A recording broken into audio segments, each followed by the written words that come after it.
Con el placer de siempre, amigos televidentes de Panorama Agropecuario, comenzamos a disfrutar de una hora con buena información. Vamos a hablar del mercado lanero con un especialista en los negocios de lanas como Gonzalo Barriola, consignatario que además es de los que hace negocios voluminosos también en el país y de los que está permanentemente en contacto con los exportadores. Hemos estado informando desde hace varios días de que hubieron negocios muy buenos para los ideales, precios distinguidos para algunos lotes de volumen en la raza ideal, en la mayoría de los casos por abajo de las 24 micras que logró exportar la empresa de Pupo. Y vamos a continuar con esta información complementando con opiniones. Pero Gonzalo Barriola, por ejemplo, fue de los operadores que negoció por otro lado y consiguió también valores muy distinguidos. El hecho de que una empresa en particular como la de Pupo consiguiera un negocio puntual de lana sucia, pero en la categoría de ideal, hizo que los otros laneros también tuvieran que mejorar los precios. Vamos a hablar sobre el mercado de lanas con Gonzalo Barriola en una nota que vamos a dividir en dos partes y que es realmente muy interesante. Pero además tenemos tres partes con Martín Echeverría, productor agropecuario de la zona de Cerro Chato, donde trabaja la minera Aratirí, en esos campos de la octava de Durazno, donde tiene ganadería la familia del entrevistado.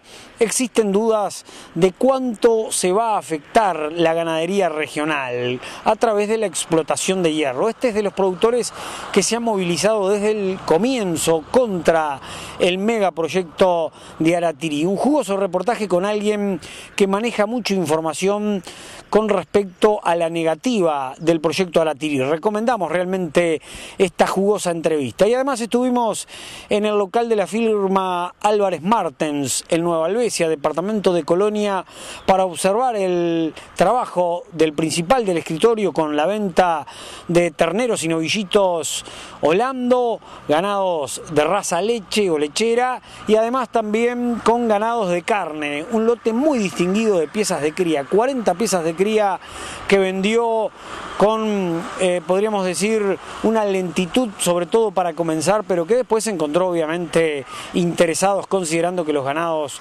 estaban en buen estado y tenían buena genética. Vamos a observar el trabajo de esta feria por el departamento de Colonia.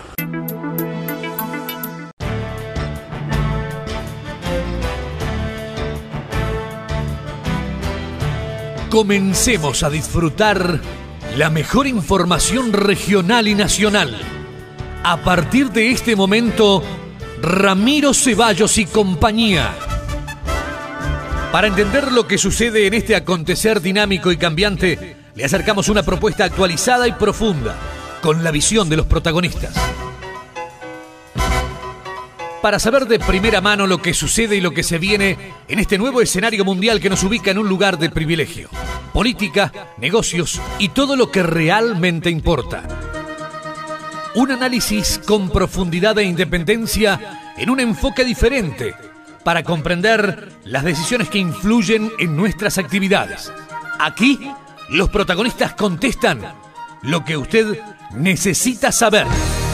Con ustedes, Ramiro Ceballos en compañía. Y ahora vamos a ingresar en minutos nada más con lo que fue la actividad de feria por el departamento coloniense, por la localidad de Nueva Albesia, en esa zona donde hay muchísima soja y además existen muchísimos productores tamberos.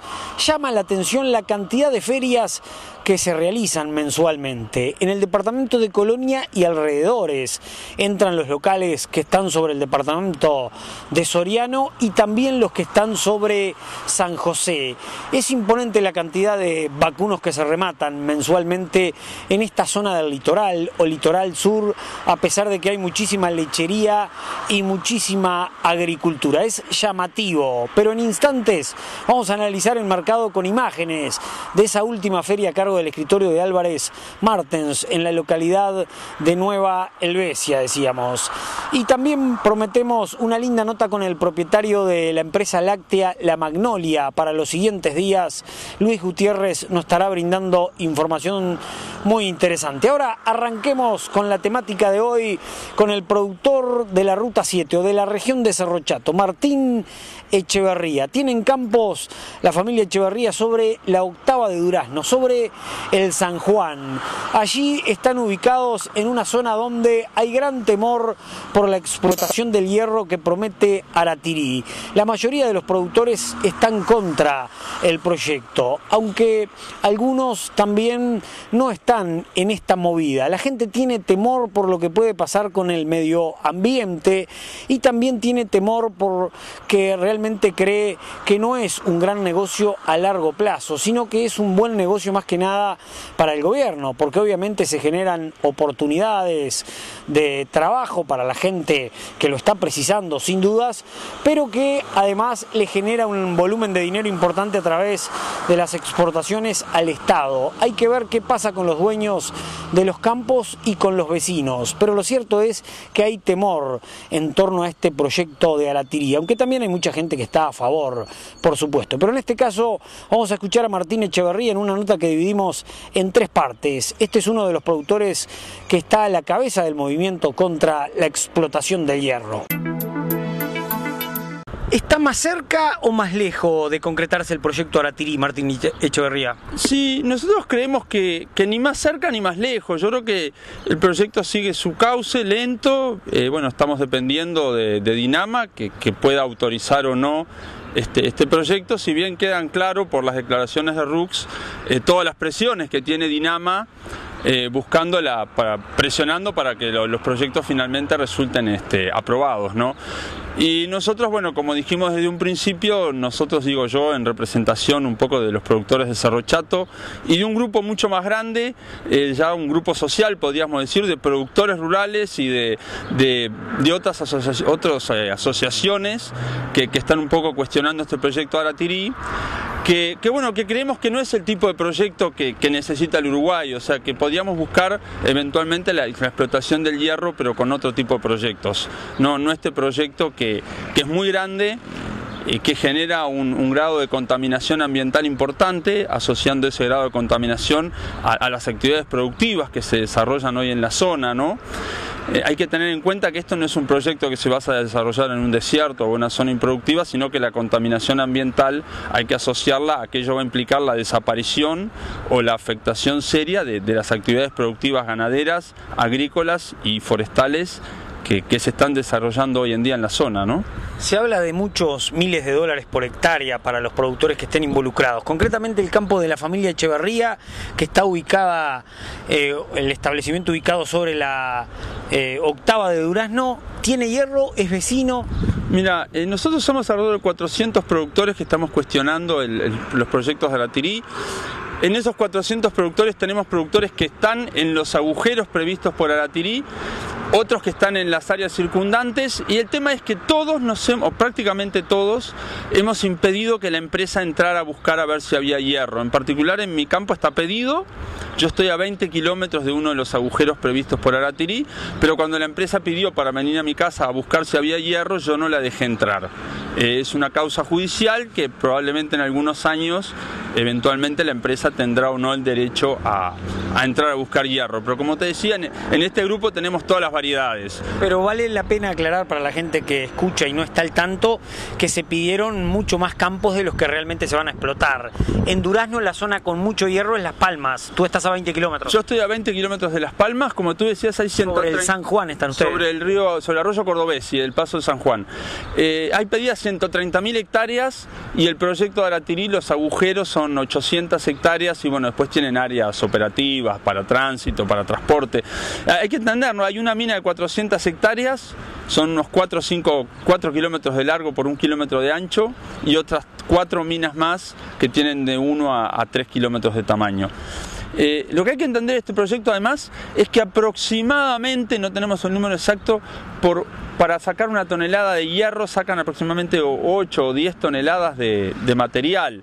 Una parte es estéril, otra parte es hierro mezclado, que después por un proceso de beneficiamiento lo llevan a la concentración que ellos necesitan.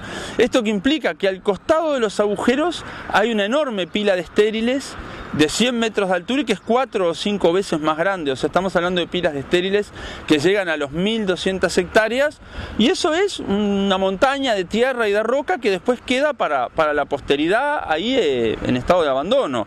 Igual que quedan abandonadas las minas cuando la minera se va, que quedan durante 80 años llenándose de agua.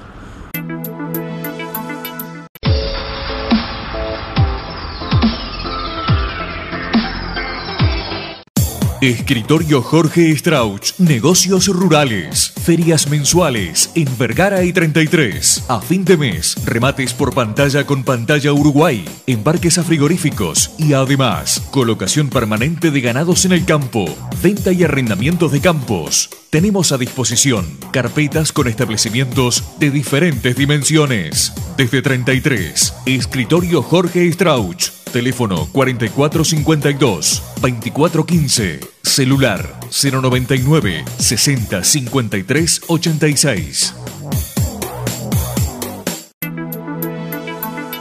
En instantes, nada más, Gonzalo Barriola analiza el mercado lanero, un mercado que tiene características diferentes en este 2013 y que presentó alternativas muy distintas para la raza ideal, con muy buenos negocios a través de la exportación que logró en Sucio la empresa de Pupo, un antiguo productor ovejero que hoy se dedica también a las exportaciones de lanas. Ya se viene Barriola opinando, pero ahora vamos hasta la feria en Nueva Albesia, a cargo del escritorio de Alfredo Álvarez Martens.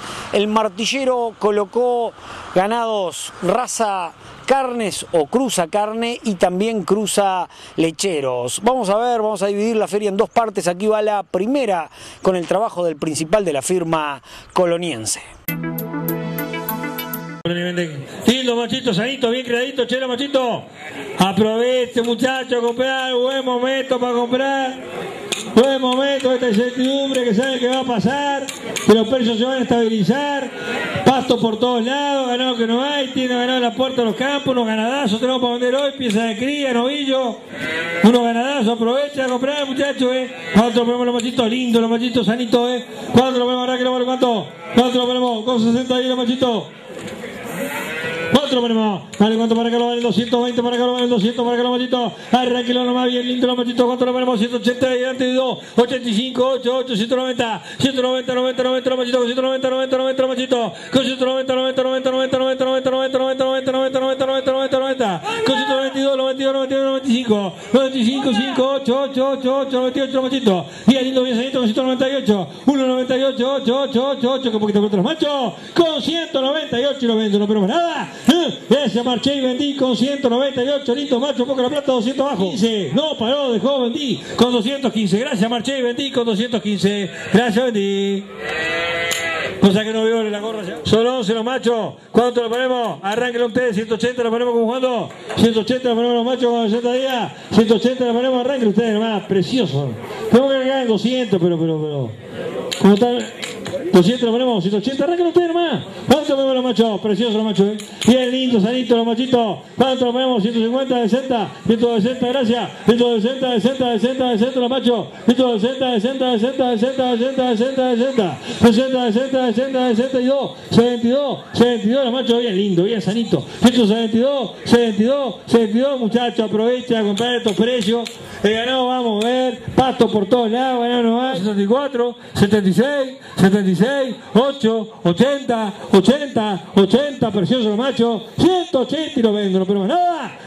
Gracias, y vendí con 180, no, gracias, vendí.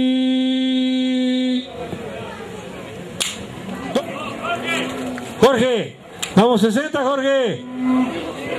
Con 60 días los terreros, con 60 días los terreros, preciosos son los terreros, Con 60 días los terreros, preciosos son, Preciosos son los terreros. 200, 200, 200, 200, 200, 200, 200, 200, 205, 208, 210, 212, 215, 218. 218, no estamos en el arranque, 218, 218, 218, vamos a ver mejor que yo, no estamos en el arranque, 218, 218, 218 y los vendo, no perdemos nada, gracias, y vendo con 218 los lindos terreros, ¿no? ¿Quién habló? 220, 222, 225, 228, 230, 230, gracias, son muy lindos, 230, 230 y lo vendo, ¿no? Gracias, Betty. Gracias. Tuyo, muchas gracias.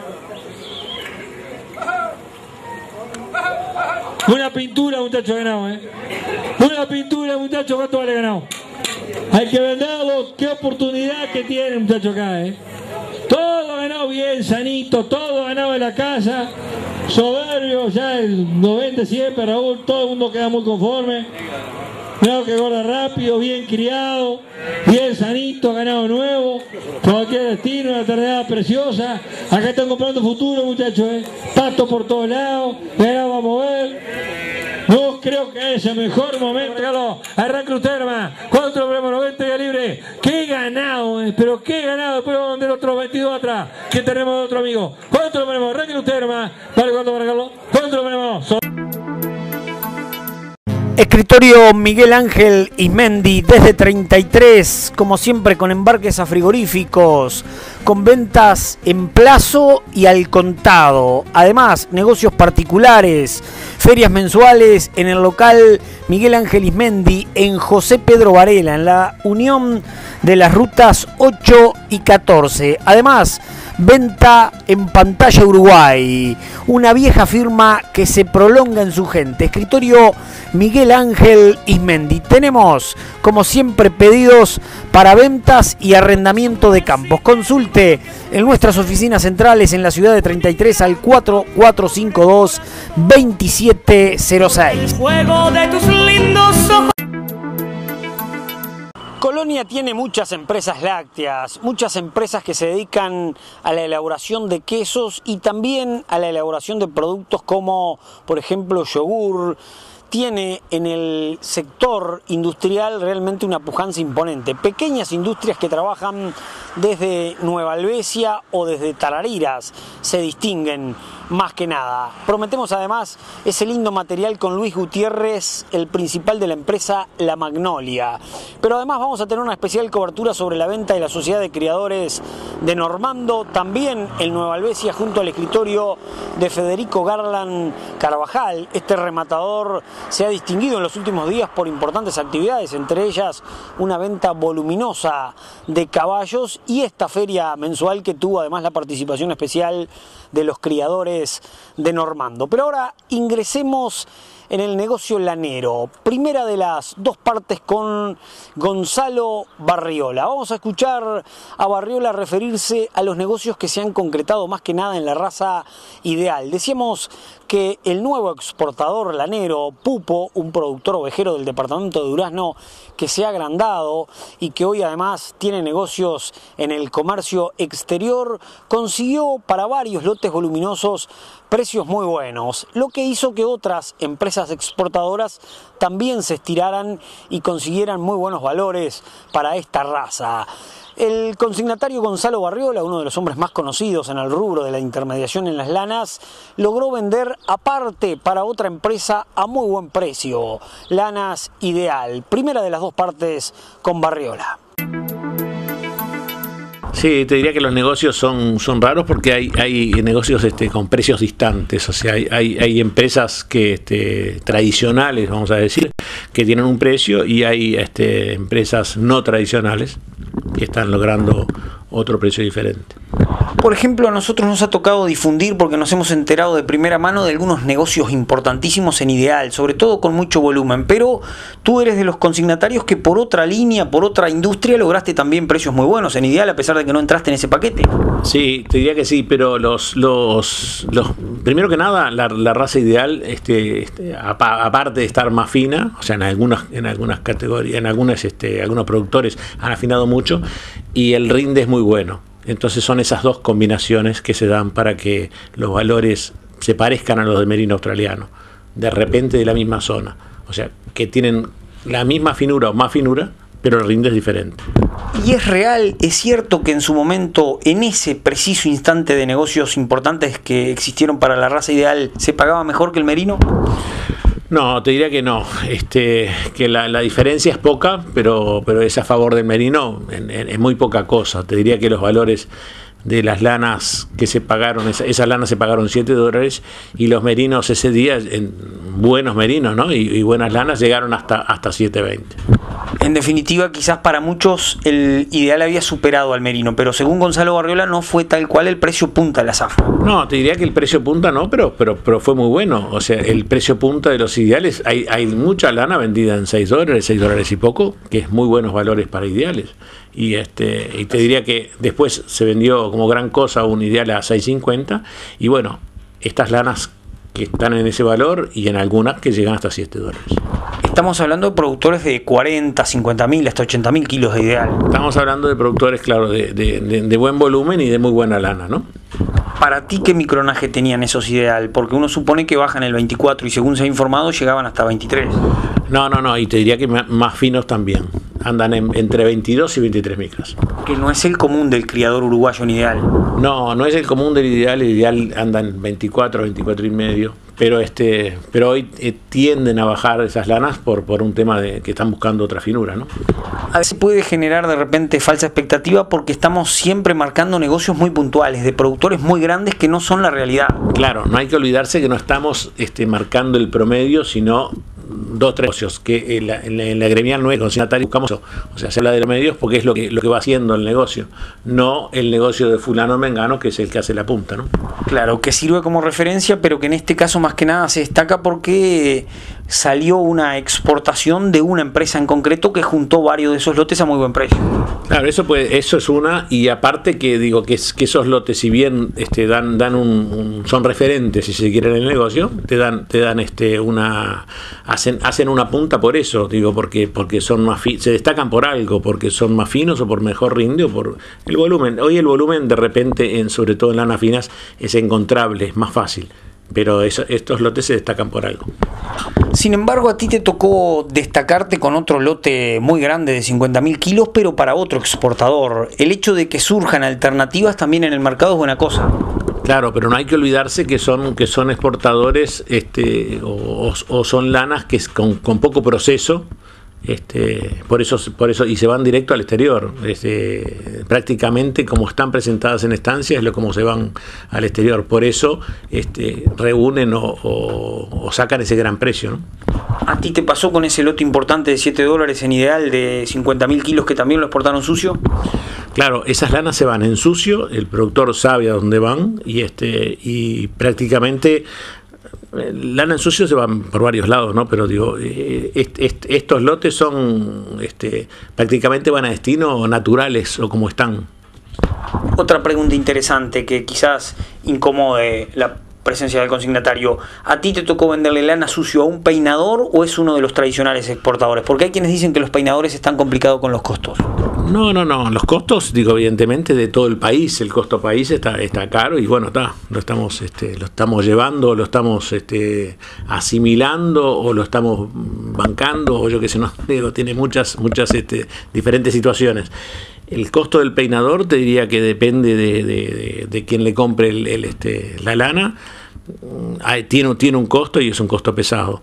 Pero los costos en general, en los fletes, hay muchas cosas que también figuran. No solamente el peinador, el exportador en sucio, a veces tú decís porque es exportación en sucio, pero la lana hay que procesarla igual, hay que enfardelarla igual, hay que clasificarla igual, y eso también tiene un costo, ¿no?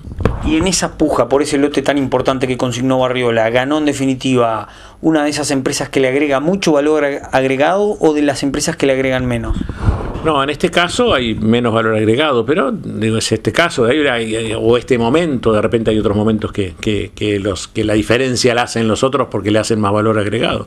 Es complejo el tema de por qué en este momento se pagó más eso y por qué en otro momento lo puede pagar una industria, ¿no? ¿Han perdido fuerza los topistas, los peinadores de lujo que tiene el país? No, te diría que no, y en este país se hace eso y se hace muy bien, tanto en topista como en lana se exporta en sucio, o este caso que es una exportación, si se quiere, casi natural, vamos a decir, o casi como está en estancia.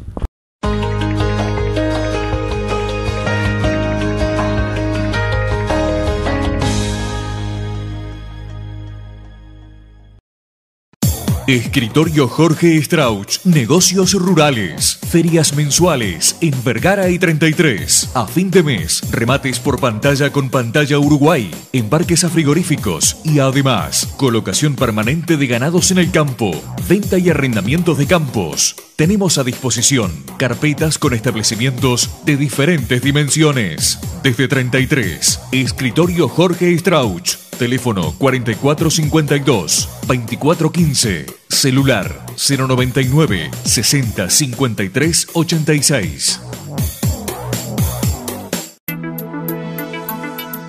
Y volvemos hasta Cerro Chato, volvemos al diálogo con Martín Echeverría, productor de la 8ª seccional de Durazno. Decíamos que la minera tiene más que nada dos núcleos importantes, dos zonas con mucho hierro, en Las Palmas, departamento de Durazno, y en la zona de Valentines, sobre el departamento de Florida. Con esos dos puntos está comprobado que el proyecto de Aratirí es muy rentable para la empresa. Las dudas están cuánto le queda al Uruguay y a los productores de la zona, así como a la región en general, porque quienes están en contra sostienen que el proyecto solamente favorece a la empresa de capitales internacionales, que además ha generado muchísimas dudas a nivel de país. Y si bien circula poca información y es indudable de que todos necesitamos tener mayor cantidad de datos sobre este proyecto, de cualquier manera hay un volumen de dinero que se mueve que merece el estudio de la temática. Segunda parte con el productor de Cerro Chato, Martín Echeverría, que es de los productores que están contra Aratirí. Pero está difícil que se frene un proyecto que le permitirá al Estado ingresar muchos millones de dólares. Bueno, ahí hay dos componentes, como yo te decía hoy al principio, no me acuerdo. Por un lado tenemos un proyecto que es muy contaminante y esa contaminación asociada a las actividades productivas que hay en la zona. Y después hay que ver, como tú bien decías, si ese proyecto le genera un valor al país o no. Nosotros decimos que ahí hay que mirarlo de 3 puntos de vista. Por un lado hay que ver si el proyecto genera mucho empleo. Por otro lado hay que ver si el proyecto en sí mismo genera hacia adelante del proyecto genera una actividad industrial además, y por otro lado hay que ver si el proyecto consume insumos que sean fabricados en el Uruguay. Analizando cada uno, el proyecto a nivel de empleo le va a dar empleo a 1.200 empleados aproximadamente. Los indirectos, si bien el gobierno habla de 10.000, de 15.000, la bibliografía, la historia minera habla de 2 empleados indirectos por cada directo. Eso es menos que en la agropecuaria. La agropecuaria da más empleos indirectos que la forestación. A modo de comparación, en la zona hay más de 3.000 censados en el BPS. A modo de comparación somos 400 productores. Si tomamos el productor, la esposa y un hijo, ya tenemos los 1.200 empleados de Aratirí. O sea que el proyecto no da empleo, es mucho más grave. Saca una población que está, trae otra distinta, y en 10 años se va la nueva, pero la que estaba tampoco vuelve. O sea, eso queda, hay una especie de abandono social, o yo diría que los productores se fueron y los mineros también se van porque ya no hay más actividad. Eso por un lado. Por otro lado, como es un proyecto a muy corto plazo, se habla de sacar el mineral a 10 años, no se va a instalar ninguna industria atrás de esto, porque no le dan los tiempos a ninguna industria para instalar una industria siderúrgica y eventualmente alguna que viniera atrás de la siderúrgica inclusive. Con lo cual es sabido, y tal cual como lo plantea Aratirí, el mineral se va a exportar en bruto, o sea, se saca en Cerro Chato, va por un caño al puerto y eso se exporta para ser trabajado en China o en la India, que es el destino del mineral. Y la tercer componente que podría tener de valor, que es que consumiera insumos uruguayos este proyecto. Bueno, este proyecto consume energía, consume explosivos y consume combustibles. El Uruguay no tiene energía y la energía de Aratirí eventualmente se va a producir con gas natural, que tampoco lo tenemos, o sea, vía la famosa regasificadora, o sea que no tiene un valor agregado uruguayo. No tenemos combustible, los combustibles son importados en el Uruguay al 100%, y no tenemos explosivos. Con lo cual no hay una industrialización en alguna cadena previa a la minería. Lo que tiene a favor del proyecto, y sostienen quienes defienden con argumentos a favor de la explotación del hierro que busca Aratirí, es que dinamiza económicamente la región y el país.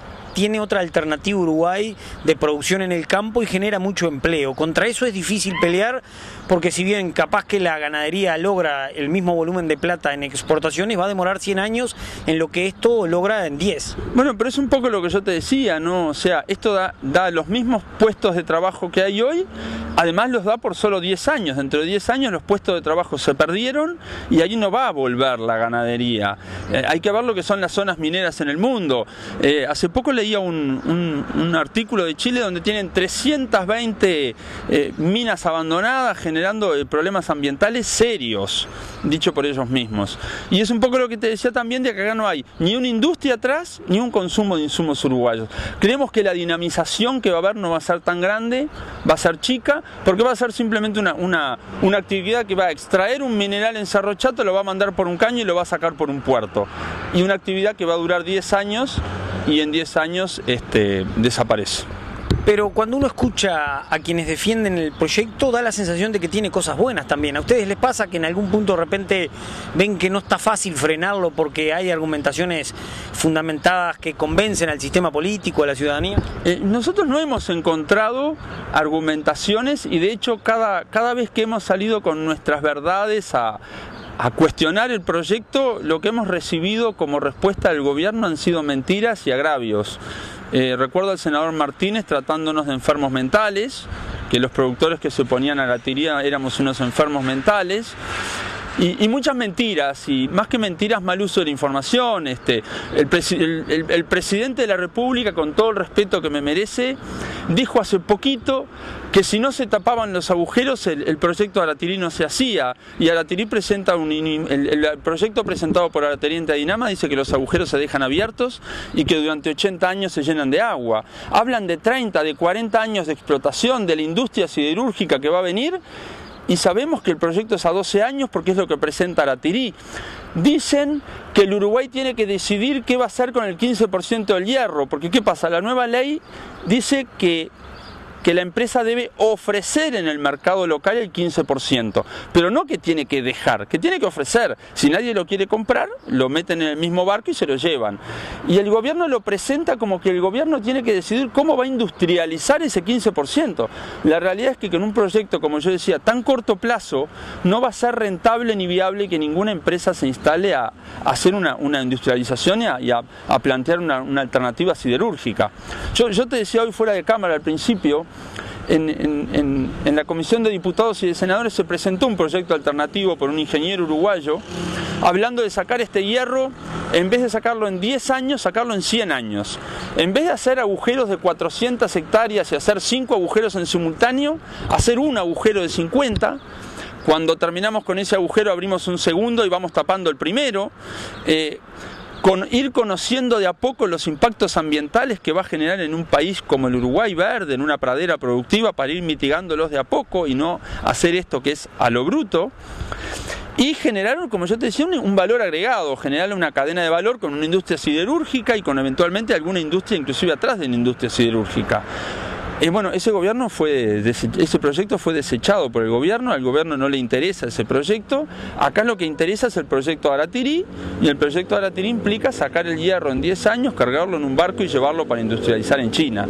Eso no va a generar ni valor agregado, ni va a dejar ningún derrame de valor o de ingresos en el Uruguay.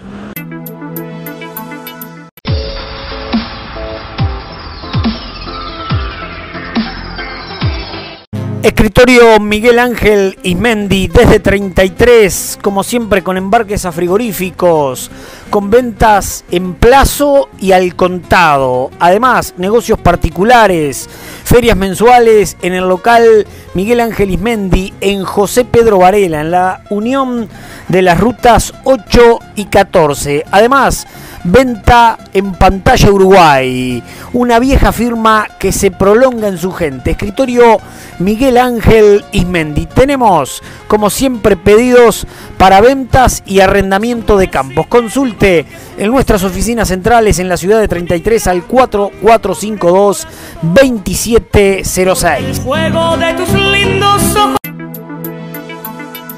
Y volvemos nuevamente al local de Álvarez Martens en Nueva Helvecia para observar el mercado de reposición en un momento en que han cambiado las cosas. Las industrias frigoríficas han bajado los precios a pesar de que han retornado al país las cuadrillas kosher, los judíos están en la mayoría de las plantas y sin embargo el mercado se ha trancado. Ha caído en las últimas semanas la faena de ganado gordo y aumenta la oferta de ganados preparados, lo que hace temer con respecto a lo que sucederá en cuanto a los valores. De cualquier manera, las industrias cárnicas vienen manejando desde hace mucho tiempo la posibilidad de voltear los precios o la de bajar los valores porque entienden que no es rentable matar con estos valores que tiene o que tenía el Uruguay. La reposición también se ha visto complicada justamente por estos temas. Vemos el trabajo de Álvarez Martens en el local propio sobre Nueva Helvecia, este martillero que tiene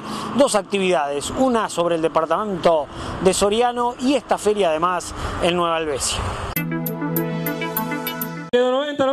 90, ¿qué ganás, muchachos? 90, 92, lo estamos en el arranque, 92, 5, 5,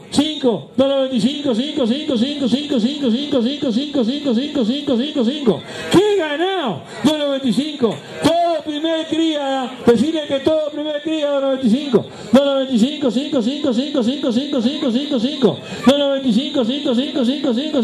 5, todo primer cría, 295, muchachos, estamos 50 horas menos iguales de ganado, 295, todo primer cría, 295 de la zona de segunda cría, 295, 5, con 295, 8, 298, no vamos a pegar $2 acá, 298, decide que bajo mi responsabilidad que le ponga, 298, todo primer cría, 298, 8 con 90 ya libre, 298, todo primer cría, 298, 8, ¿qué ganado, muchachos? Con 298, 8, 300,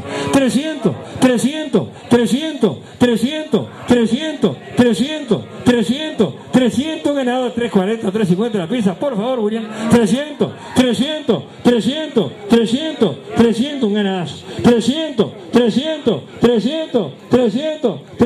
qué ganado, qué oportunidad que tiene, muchachos, con 300, decirle que me haga caso, 300 yo me voy a responsable, lo van a dejar y lo voy a vender regalado, un ganado, todo primer cría, 302, puso, 302, 4, 304, estamos $40 abajo, decirle parte mía, 306, 8, 308, 8,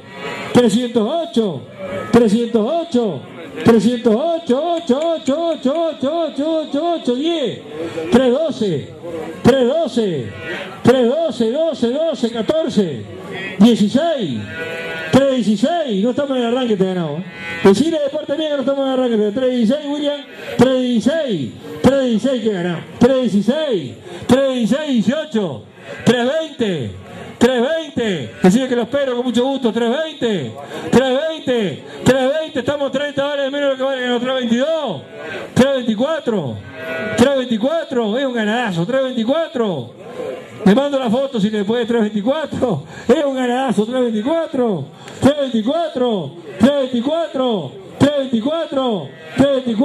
no sé cómo no te tentás, William, 324, pero que esto, 324, son preciosas, decirle que son preciosas, 324, 4, 6, 8, 328, 330, muchas gracias, 330, muchas gracias, 330 y las vendo con 330, no pero más nada, gracias Bendy, muchas gracias Bendy. Escritorio Miguel Ángel Ismendi desde 33, como siempre con embarques a frigoríficos, con ventas en plazo y al contado. Además, negocios particulares, ferias mensuales en el local Miguel Ángel Ismendi en José Pedro Varela, en la unión de las rutas 8 y 14. Además, venta en Pantalla Uruguay, una vieja firma que se prolonga en su gente. Escritorio Miguel Ángel Ismendi. Tenemos, como siempre, pedidos para ventas y arrendamiento de campos. Consulte en nuestras oficinas centrales en la ciudad de 33 al 4452-2706. Fuego de tus lindos ojos. Segunda parte con Gonzalo Barriola. ¿Qué está pasando con el resto de las categorías de lanas? El mundo está cambiado, los valores son inferiores, aparentemente. En estas horas hay algunas delegaciones visitando las empresas exportadoras de lanas del Uruguay, pero aparentemente, según pudimos averiguar, es normal que lleguen visitantes justamente a las industrias nacionales. Casualmente nos enteramos porque llamamos a un industrial para consultarlo sobre el mercado y pudimos comprobar que tenía visitas desde el exterior. Pero según Barriola, eso es normal en esta fecha del año. No, para las lanas gruesas, te diría que viene bien, que China, que al principio no daba señales de vida, hoy lo está dando, y ahí sí, te diría que tanto el TOPS como la sucia juegan el mismo papel. Los valores andan en 3.20 a 3.30, alguna lana con alguna más de finura vale algo más, pero se está colocando bien.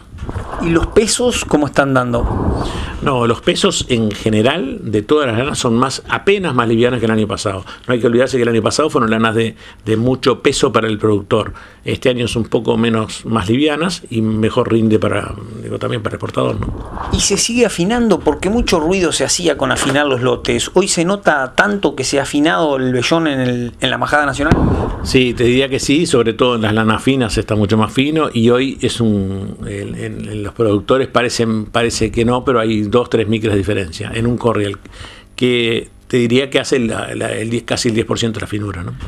¿Y no hay interesados para la compra de lanas gruesas? Por ejemplo, ¿no hay alternativas interesantes de negocio para corriel de 30 micras, 29? No, sí, hasta 29 sí, pero digo, las lanas que superan las 30 micras tienen más dificultades. Te diría que otros países, Nueva Zelanda, tiene más llegada en eso, o lo vende más para de repente para alfombras o otro tipo de cosas, y Uruguay le cuesta más, pero también tiene colocaciones. Con respecto a los compradores, ¿cómo está el comercio exterior? No, los compradores te diría que Uruguay le vende la mayoría a China, después a Europa. Europa pasó por un mal momento, que eso también hizo la cosa, porque tanto sea las lanas que van directo de Uruguay o las lanas que van de China. Estados Unidos también, sin ser un consumidor directo de lanas, está un poco mejor. Bueno, se va aparentemente saliendo de una crisis, que eso hace que sea más posible o más fluido la colocación de materia prima. ¿Pero está similar el comercio con los años anteriores desde Uruguay? No, te diría que estamos peor, o sea, hace 2 años fue un buen momento, el año pasado fue un momento más difícil, este año, bueno, vamos mejorando. ¿Hay visitas hoy en el país, en alguno de los industriales extranjeros recorriendo plantas de Uruguay? Sí, digo, eso viene permanente, tanto sea la industria o la exportación en sucio. Te diría que vienen permanentemente a Uruguay a ver cómo procesamos o dónde estamos o somos socios. Te diría que en la lana se ve bastante las caras, o sea, los de acá salen al exterior o vienen del exterior acá, pero es una cosa que sucede bastante. Porque nos enteramos que uno de los exportadores importantes de lana tenía visitas. ¿Es puntual a esa industria o hay varias? No, te diría que a varias industrias que vienen exportadores, y aquí vienen visitas, y las visitas son amigos de la casa, evidentemente van a una casa o a otra. Rara vez vienen a todas las casas a ver.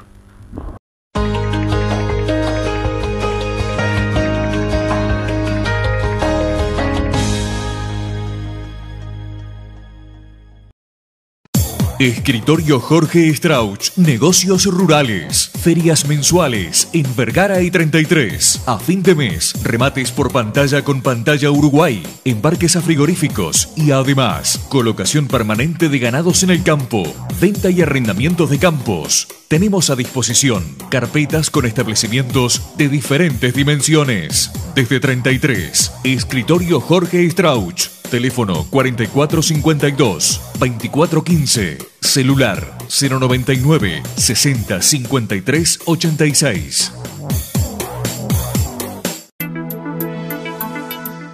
El frigorífico BPU sorprendió con la primera posición en la faena de vacunos hace algunos días. Habíamos comentado que tenía los mejores precios para el ganado gordo y que se decía eso correspondía debido a que tenía que cumplir con algunos negocios en Europa. Este inglés, Terry Johnson, que sacudió el ambiente industrial del Uruguay cuando llegó y construyó ese enorme frigorífico en el límite de Trinidad o de Flores y Durazno, además de comprar por aquellos tiempos también la planta ubicada sobre Solís de Mataojo, el frigorífico Solís, que era de los González y de Marrero, o que volvió a ser de ellos porque le compraron la parte a Terry Johnson. Se dice que este inglés es un multimillonario empresario con mucho éxito en el negocio de la carne. Sin embargo, aquí en Uruguay ha tenido inconvenientes. Ahora sobresalió en los últimos días con esos buenos precios en el ganado gordo, pero también con ser el número uno en la faena de la última semana. Un dato que sorprende para la actividad industrial del país. Además, como tema importante, vamos a estar informando sobre la inversión de venezolanos en el Uruguay para los próximos días. Ahora, cerrando el programa, escuchamos a Martín Echeverría. ¿Se podrá frenar este proyecto de Aratirí realmente? Le preguntamos al productor de la octava seccional de Cerro Chato, departamento de Durazno. ¿Y cómo se frena finalmente? ¿Cuántas firmas tienen que tener? Porque tú argumentabas a favor de la ganadería y hay quienes sostienen desde el gobierno, productores ganaderos como el senador Guarino, que esto le aporta riqueza al país. Bueno, yo digo, nosotros ya como te contaba, creemos que esto no aporta riqueza al país. Creo que seguramente le va a aportar una riqueza importante al minero, algún impuesto al Uruguay seguramente. Pero bueno, volviendo a la pregunta original tuya de cómo se frena, nosotros estamos iniciando, no digo lanzando porque todavía no se lanzó, pero ya estamos recolectando firmas para un plebiscito nacional para prohibir la minería a cielo abierto metalífera. Es válida la aclaración, o sea, no tenemos no nos metemos con las canteras de ANCAP, con la piedra caliza, con lo que se saca, todos los minerales que se sacan para la industria de la construcción, ¿no? Pero sí con la minería metalífera, que básicamente tenemos dos tipos de minería metalífera en Uruguay. Tenemos la minería de oro, que el problema de la minería de oro es el uso del cianuro. Ya hemos tenido en el Uruguay ejemplos de accidentes con cianuro. Tuvimos un accidente con cianuro en el departamento de San José. Y después este gran proyecto de Aratirí. Y bueno, contra ese tipo de minería nosotros vamos a iniciar y vamos a lanzar en muy pocos días un plebiscito para que la ciudadanía, como dijo el presidente Mujica hace un par de años, que la ciudadanía decida en una elección, digamos, si quiere o no el desarrollo de este tipo de proyectos. Creemos por las encuestas que hemos visto que tenemos un respaldo importante. O sea, hay una encuesta del Grupo Radar que dice que el 46% de la población está en contra, un 28% estaría a favor, y lo grave es que todavía hay casi una cuarta parte, cerca de un 25%, que le está faltando información todavía para poder decidir. Con lo cual te agradezco y valoro mucho seguir dando información en este tipo de notas a la gente. Bien, tú decías el tema impuesto, para redondear. Sí, en esta ley se buscó con buenas intenciones, creo yo, que la empresa pagara mayores impuestos.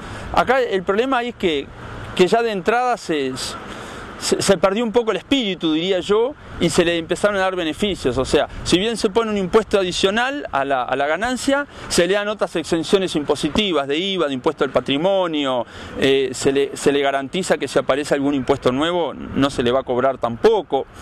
Y después hay que ver cómo ha funcionado ese tipo de impuestos a la minería, impuestos extras a la minería en el mundo, ¿no? En Chile se hizo una experiencia hace varios años ya, y la recaudación de impuestos, preimpuesto extra y postimpuesto, fue exactamente la misma.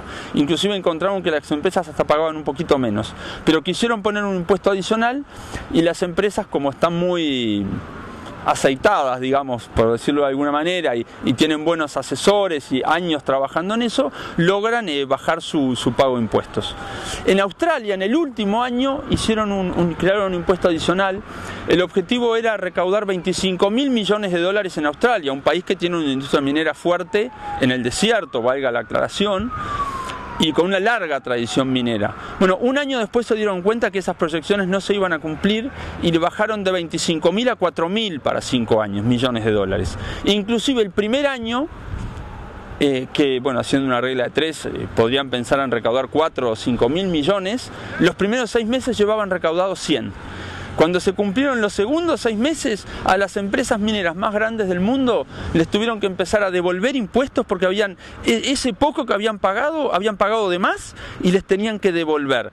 Eso llevó a lo que yo te contaba, que de una proyección inicial de que iban a recaudar 25.000 millones, tuvieron que reconocer que la recaudación no iba a llegar a 4 o 5.000 millones en los próximos 4 o 5 años en minería. ¿Qué es lo que pasa? Estas empresas tienen años y millones de dólares gastados en asesores, en contadores, en economistas, en financistas, para no pagar impuestos. Tienen estructuras formadas. Yo recuerdo el caso de Aratirí, que se le preguntó insistentemente dónde era su casa matriz, y siempre decían que era en Londres y oficinas en Suiza, y finalmente en comisión del Senado tuvieron que reconocer que si bien tienen oficinas en Londres y en Suiza y no sé dónde más, que la casa matriz, o sea, donde pagan los impuestos, está en un paraíso fiscal, en una islita en el Canal de la Mancha. O sea, ya tienen todo armado para no pagar impuestos ni en Uruguay ni en ninguna parte del mundo.